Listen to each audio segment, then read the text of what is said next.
Lei 7.347, de 24 de julho de 1985. Disciplina a ação civil pública de responsabilidade por danos causados ao meio ambiente, ao consumidor, a bens e direitos de valor artístico, estético, histórico, turístico e paisagístico e dá outras providências. Artigo 1º.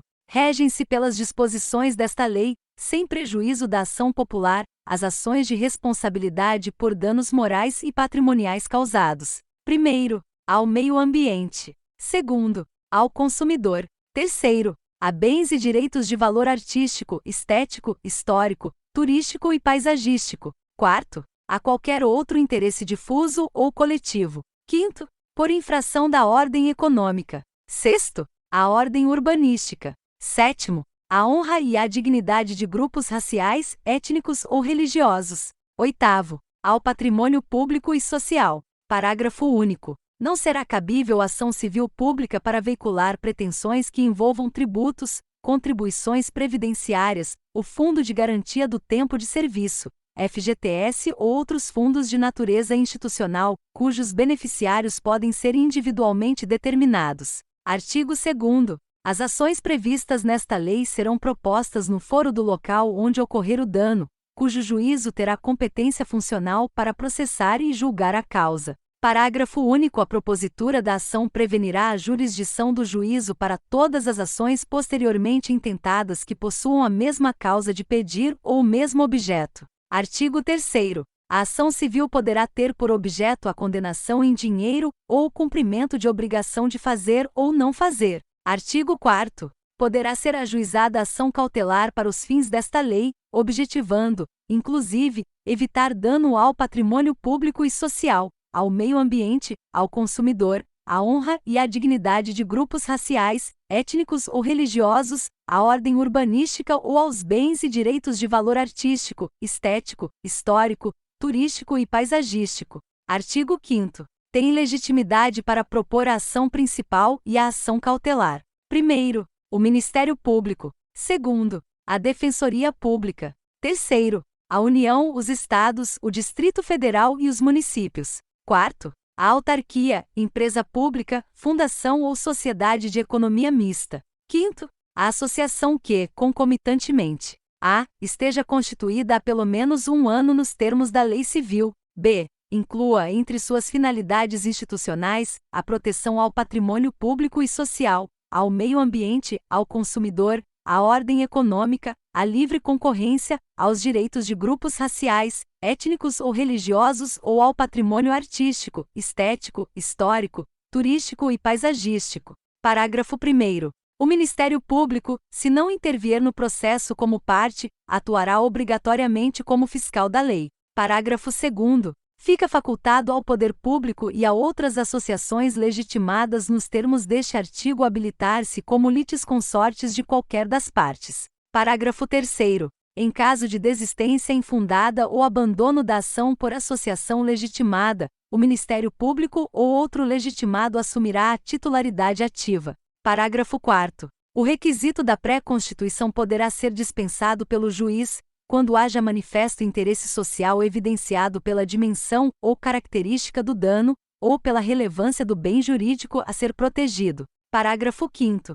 Admitir-se-á o litisconsórcio facultativo entre os Ministérios Públicos da União, do Distrito Federal e dos Estados na defesa dos interesses e direitos de que cuida esta lei. Parágrafo 6º. Os órgãos públicos legitimados poderão tomar dos interessados compromisso de ajustamento de sua conduta às exigências legais, mediante cominações, que terá eficácia de título executivo extrajudicial. Artigo 6º. Qualquer pessoa poderá e o servidor público deverá provocar a iniciativa do Ministério Público, ministrando-lhe informações sobre fatos que constituam objeto da ação civil e indicando-lhe os elementos de convicção. Artigo 7º. Se, no exercício de suas funções, os juízes e tribunais tiverem conhecimento de fatos que possam ensejar a propositura da ação civil, remeterão peças ao Ministério Público para as providências cabíveis. Artigo 8º. Para instruir a inicial, o interessado poderá requerer às autoridades competentes as certidões e informações que julgar necessárias,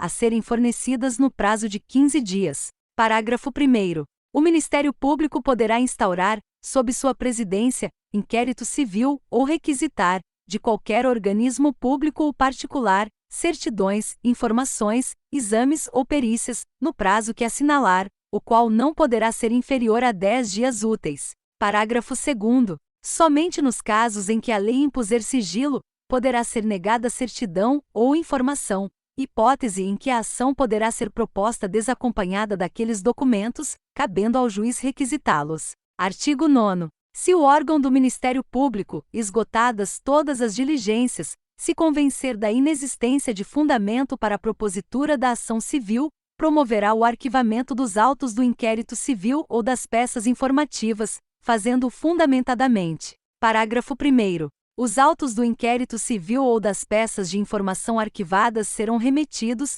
sob pena de se incorrer em falta grave, no prazo de 3 dias, ao Conselho Superior do Ministério Público. Parágrafo 2º. Até que, em sessão do Conselho Superior do Ministério Público, seja homologada ou rejeitada a promoção de arquivamento, poderão as associações legitimadas apresentar razões escritas ou documentos, que serão juntados aos autos do inquérito ou anexados às peças de informação. Parágrafo 3º. A promoção de arquivamento será submetida a exame e deliberação do Conselho Superior do Ministério Público, conforme dispuser o seu regimento. Parágrafo 4º. Deixando o Conselho Superior de homologar a promoção de arquivamento, designará, desde logo, outro órgão do Ministério Público para o ajuizamento da ação. Artigo 10. Constitui crime, punido com pena de reclusão de 1 a 3 anos, mais multa de 10 a 1.000 obrigações reajustáveis do Tesouro Nacional, ORTN, a recusa, o retardamento ou a omissão de dados técnicos indispensáveis à propositura da ação civil, quando requisitados pelo Ministério Público. Artigo 11. Na ação que tenha por objeto o cumprimento de obrigação de fazer ou não fazer, o juiz determinará o cumprimento da prestação da atividade devida ou a cessação da atividade nociva, sob pena de execução específica ou de cominação de multa diária, se esta for suficiente ou compatível, independentemente de requerimento do autor. Artigo 12. Poderá o juiz conceder mandado liminar com ou sem justificação prévia, em decisão sujeita a agravo. Parágrafo 1º. A requerimento de pessoa jurídica de direito público interessada, e para evitar grave lesão à ordem, à saúde, à segurança e à economia pública, poderá o presidente do tribunal a que competir o conhecimento do respectivo recurso suspender a execução da liminar, em decisão fundamentada, da qual caberá agravo para uma das turmas julgadoras, no prazo de 5 dias a partir da publicação do ato.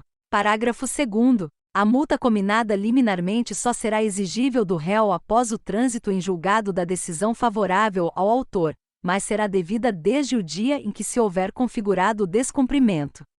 Artigo 13. Havendo condenação em dinheiro, a indenização pelo dano causado reverterá a um fundo gerido por um Conselho Federal ou por conselhos estaduais de que participarão necessariamente o Ministério Público e representantes da comunidade, sendo seus recursos destinados à reconstituição dos bens lesados. Parágrafo 1º.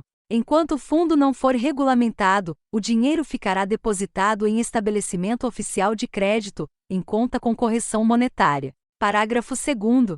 Havendo acordo ou condenação com fundamento em dano causado por ato de discriminação étnica, nos termos do disposto no artigo 1º desta lei, a prestação em dinheiro reverterá diretamente ao fundo de que trata o caput e será utilizada para ações de promoção da igualdade étnica, conforme definição do Conselho Nacional de Promoção da Igualdade Racial, na hipótese de extensão nacional, ou dos Conselhos de Promoção de Igualdade Racial estaduais ou locais, nas hipóteses de danos com extensão regional ou local, respectivamente. Artigo 14. O juiz poderá conferir efeito suspensivo aos recursos, para evitar dano irreparável à parte. Artigo 15. Decorridos 60 dias do trânsito em julgado da sentença condenatória, sem que a associação autora lhe promova a execução, deverá fazê-lo o Ministério Público, facultada igual iniciativa aos demais legitimados. Artigo 16. A sentença civil fará coisa julgada erga omnes, nos limites da competência territorial do órgão prolator, exceto se o pedido for julgado improcedente por insuficiência de provas, hipótese em que qualquer legitimado poderá intentar outra ação com idêntico fundamento, valendo-se de nova prova. Artigo 17. Em caso de litigância de má-fé, a associação autora e os diretores responsáveis pela propositura da ação serão solidariamente condenados em honorários advocatícios e ao décuplo das custas, sem prejuízo da responsabilidade por perdas e danos. Artigo 18. Nas ações de que trata esta lei, não haverá adiantamento de custas, emolumentos, honorários periciais e quaisquer outras despesas, nem condenação da associação autora, salvo comprovada má-fé, em honorários de advogado, custas e despesas processuais. Artigo 19. Aplica-se à ação civil pública, prevista nesta lei, o Código de Processo Civil, aprovado pela Lei 5.869, de 11 de janeiro de 1973, naquilo em que não contrarie suas disposições. Artigo 20. O fundo de que trata o artigo 13 desta lei será regulamentado pelo Poder Executivo no prazo de 90 dias.